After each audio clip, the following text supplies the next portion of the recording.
प्रभु यीशु मसीह के मधुर नाम में आप सभी को प्रेमी सलाम। परमेश्वर का धन्यवाद करता हूं कि आज उसने हमारे जीवन में अच्छा समय प्रदान किया है। आज मैं आपके सामने कुछ ऐसी बातें लेकर आ रहा हूं जो आपके जीवन को आशीषित करना चाहेगा और आपके जीवन में जो भरा हुआ है उसको बाहर निकालने के लिए आप कोशिश करेंगे। समझने मेरे यारों, जय यीशु मानव सेवा में आप सबका हार्दिक स्वागत है। और जय यीशु मानव सेवा में जितने लोग हाथ बढ़ा रहे हैं और मन बढ़ा रहे हैं उन सभी का हम धन्यवादी हैं।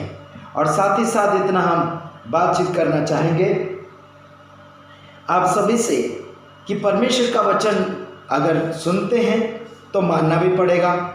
परमेश्वर का वचन सुनते हैं तो मानना भी पड़ेगा। अगर नहीं मानते हैं तो झूठा कहलाओगे। क्या कहलाओगे? झूठा। जो यीशु मसीह से प्यार करता है उसे परमेश्वर के वचन मानना ही पड़ेगा। समझ में आ रहा कि नहीं? अगर आपने यीशु मसीह से प्यार किया तो वचन मानना ही पड़ेगा।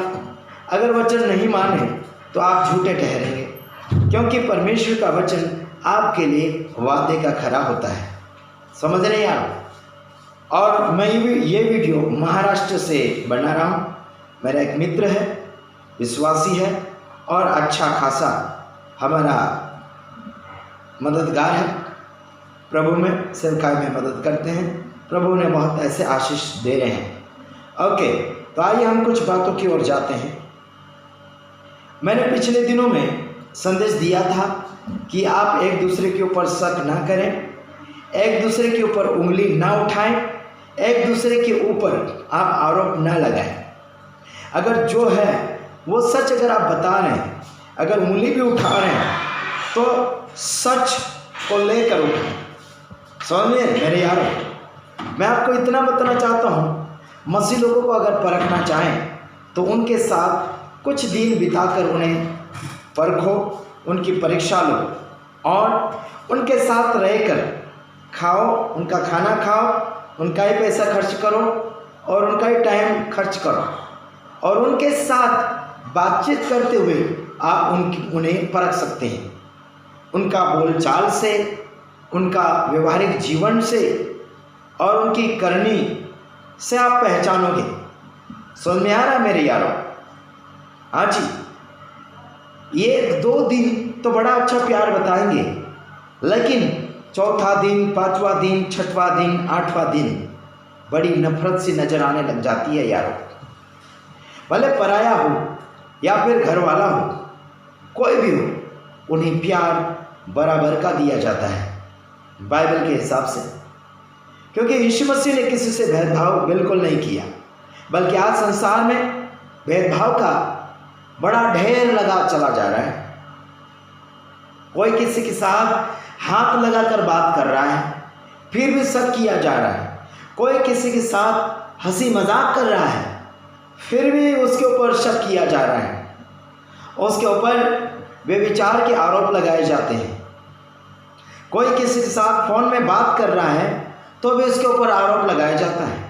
आजकल मसीह लोगों में हो रहा है और ये काम हो रहा है, इसके कारण सेवकाई में भी दरारें हो रही है, सेवकाई में भी फीकापन हो रहा है ना?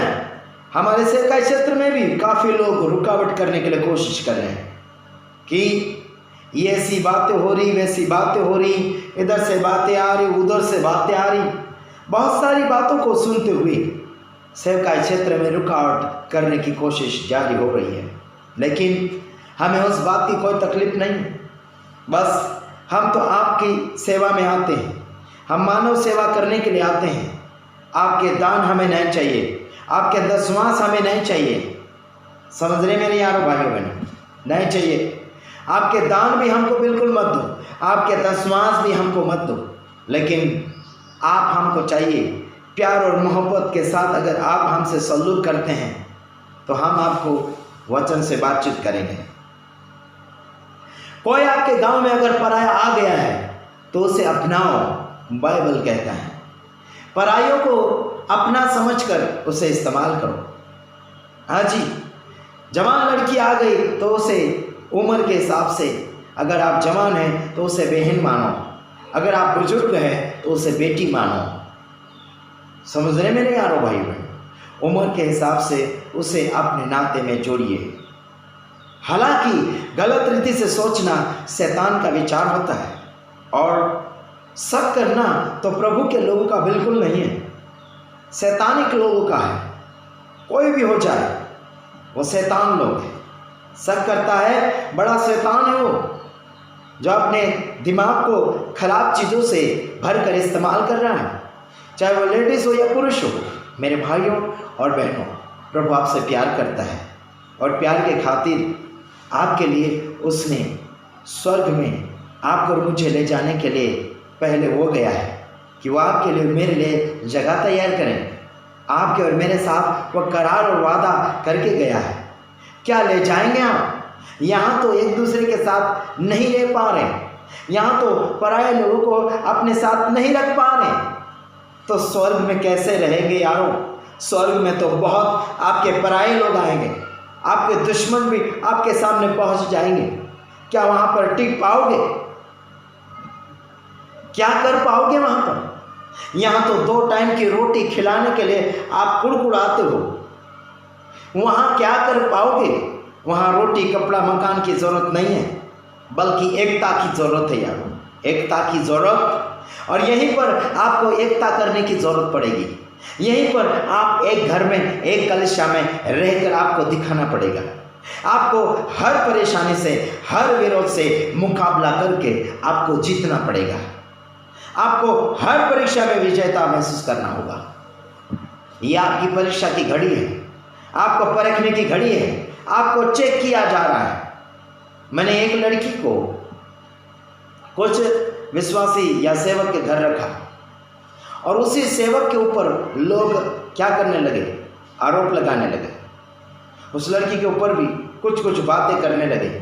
लेकिन मैं इतना बताना चाहता हूँ, उस लड़की का मन साफ सुथरा है, उस पास्टर का भी मन साफ सुथरा है, क्योंकि मैं मन परखने वाला सेवक आशीष राजकुमार हूँ। समझ में आ रहा है? मैं एक की बात नहीं कर रहा हूँ। कई भाइयों बहनों को मैंने एक जगह काम पे लगाया, कई सेवक सेविका को मैंने साथ में सेवा करने का टारगेट बताया। हाँ जी, जो कुंवारे हैं उनको भी साथ में रहकर सेवा करना मैंने सिखाया काफ़ी लोगों को। क्या ये ऐसे गलत करते रहेंगे? बिल्कुल नहीं। गलत सोचने वाले गलत है, पापी वो है जो गलत सोचते हैं। समझ आ रहा है मेरी यार? सेवकाई क्षेत्र में हम किसी को भी रख सकते हैं, लड़की को रखो, लड़के को रखो, बुजुर्ग को रखो, कोई भी उम्र के हो, लेकिन उसका मन होना चाहिए सेवा में। लेकिन आजकल लोगों का मन किस पे लगा हुआ है? अपना फायदा ढूंढ रहे हैं। काय का फायदा? अपना फायदा ढूंढ रहे हैं और दूसरों के ऊपर शक करना और दूसरे के ऊपर बुरी नज़र डालना, यह सबसे बड़ा पाप इंसान के जीवन में फैलता चला जा रहा है। और इस पाप को कौन हटाएगा? खुद अपने मन को चेक करो मेरे भाइयों बहनों। आप लोगों की चेकिंग हो रही है, यीशु मसीह आने वाला है। आप कौन सी बातों में मजबूत हो चुके हैं? या आपका समय आ चुका है कि आप खुद अपने आप को चेक कर लो। अपने आप को चेक कर लो कि आप कौन सी बातों में सही है, कौन सी बातों में गलत है। अगर कोई बात में गलत है, आप फंस गए हैं, तो बाहर निकलने के लिए कोशिश करो। हम निकालते हैं, बाहर निकालते जरूर लोगों को परेशानियों से, लेकिन हमसे दूर भागने के लिए लोग कोशिश कर रहे हैं। भागो हमसे, भागने से आपको फायदा नहीं है। हाँ जी, आपको घाटा ही घाटा है। इसलिए मैं इतना कहना चाहता हूँ, सत्य को जानो और सत्य तुम्हें स्वतंत्र करेगा। वचन को पढ़ लो यार, परमेश्वर का वचन आपको आज़ादी देता है ना? फिर आपको चाहिए क्या? है ना? आपको चाहिए क्या? है ना? नहीं कुछ चाहिए तो फिर चुपचाप बैठे रहो, किसी के ऊपर उंगली मत उठाओ, किसी के ऊपर आरोप मत लगाओ, किसी के ऊपर शक मत करो। नहीं बनता है तो छोड़ दो यीशु मसीह को। यीशु मसीह में क्लियर वाला मन चाहिए, यीशु मसीह में बिना डर वाला मन चाहिए, यीशु मसीह में सामर्थ्य जीवन चाहिए, यीशु मसीह में बिना रोग का इंसान चाहिए आगे बढ़ने के लिए। समझ रहे हो? यह सब कुछ यीशु मसीह आपको तैयारी करके देगा, लेकिन आप तैयार होना सीख जाओ, आप तैयार होना राजी हो जाओ। मैं भी सिखाऊंगा, यीशु सिखाएगा। काफ़ी ऐसे 10% सेवक है जो सही मार्गदर्शन बताते हैं, बल्कि यह 90% 90% व्यभिचारी है। और कुछ लोग झूठ बोलते हैं, चोरी करते हैं, दान दशवास में लूटते हैं, और शक की बीमारी ज़्यादा लगी हुई इंसानों को। क्या करोगे तुम शक करके? हाँ जी, हम कई लोगों को कहाँ रखते हैं, लड़का लड़कियों को इधर उधर सेवा में, उनको साथ में हम एक करते हैं। क्या उनके ऊपर भी आरोप लगाओगे? उनके ऊपर दोष लगाओगे? उनके ऊपर शक करोगे? तुम्हारा और दूसरा काम नहीं है? हाँ जी, गाँव वाले बोलेंगे ये कहाँ से आ गए, वो कहाँ से आ गए, ये कहाँ से आ गया। यशाया 58 अध्याय उसका 1 वचन से लेकर आगे पढ़ना। हाँ जी, पराइयों को अपने घर रख सकते हो, वहाँ कोई आधार कार्ड नहीं मांगना, कोई प्रूफ नहीं मांगना, कोई पहचान नहीं मांगना, जो है सो है। हाँ जी, यही जो है आधार कार्ड मांगते हैं, क्या क्या मांगते हैं, प्रूफ मांगते हैं, ये मांगते हैं, वो सब शैतानिक लोग हैं। आजकल ज़्यादा शैतान मसीह लोगों में छा गया है, तो ये शैतान निकालना आपका और मेरा काम है। निकालो, वरना भारी मुश्किल में पड़ जाओगे। अगर आपको अधिक जानकारी चाहिए तो मुझे फ़ोन करो, मैं आपको नंबर दे देता हूँ। मैं आशीष राजकुमार बोल रहा हूँ, और मैं किसी बात में अटकता नहीं हूँ, है ना। कई लोग मेरे ऊपर भी, मैं जवान हूँ तो मेरे ऊपर भी आरोप लगाते हैं, है ना। अरे तुम क्या आरोप मेरे ऊपर लगाओगे? तुम्हारे आरोप में दम नहीं है। दम अगर है तो मुझसे बात करो, तुम मुझसे बात करो, दूसरों से क्या बात करते हो? मुझसे बात करो अगर तुम में दम है तो। तुम्हारे पास प्रूफ है तो हमसे बात करो, है ना।